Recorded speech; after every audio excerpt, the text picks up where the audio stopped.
All right, folks, Brian Blessing in Las Vegas, ATS.io. Our buddy Adam Burke, I join him every Tuesday. The podcast information from Adam is great, and it's there for you all week long. Looking forward to a Sunday game, interconference game. East goes west, Buffalo at San Francisco. Bills 8-3, Niners 5-6. Niners off a big win over the Rams. Now, they got to keep winning. Could it be a letdown spot? Sure it could. Could it be a one-off? Sure it could.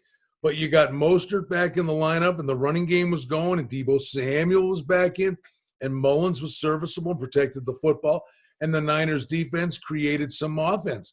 Got a touchdown.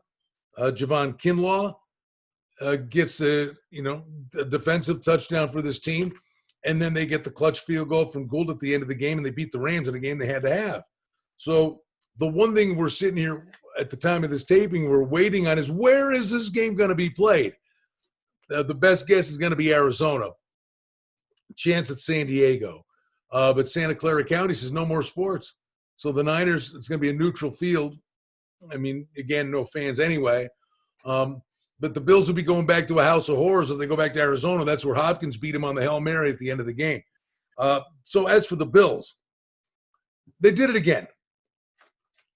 They open up a big lead, and then they take their foot off the pedal and shoot themselves in the foot. This time around against the Chargers, their defense bailed them out, stopped the 4th and 1, got a fumble recovery. The Bills tried to give the game away. And what is really distressing is the Bills had a big lead on the Rams early in the year. Rams came all the way back, took the lead. Allen took them back, won the game. That happened several other times.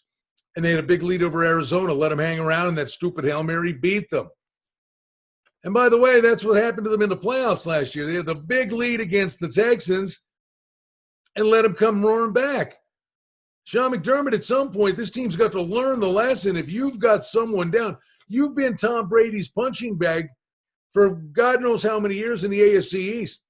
You ever see Belichick take guys out, or you ever see them call the dogs off?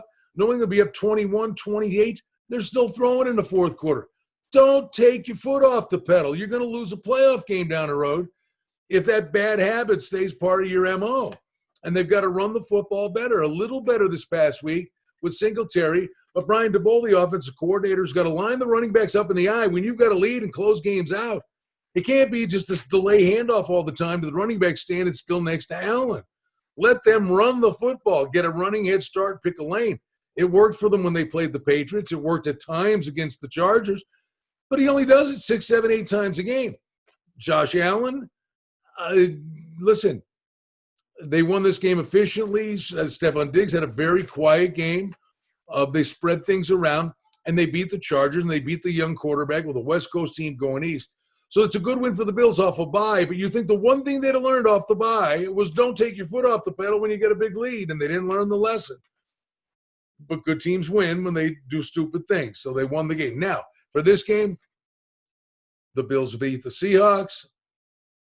The Bills beat the Rams. The Bills beat the Cardinals until they had a breakdown on a Hail Mary at the end of the game. So obviously the Bills played very well against the NFC West. But this could be a look-ahead spot because they got the big Sunday night showdown coming up with Pittsburgh. So the one thing I think is safer than saying which side, San Francisco has to have the game. I think you get points in this game. The Niners defense stepped up big, low-scoring game against the Rams, who have a good defense. I think this game's going to be a little more willy-nilly. Mostert will have success. Deebo Samuel will have some success. I think a big game's coming from Diggs, who was quiet in the game against the Chargers. The Bills are a 3-point favorite. Total in the game is 48. I think this one, out-of-conference game, goes over the total of 48.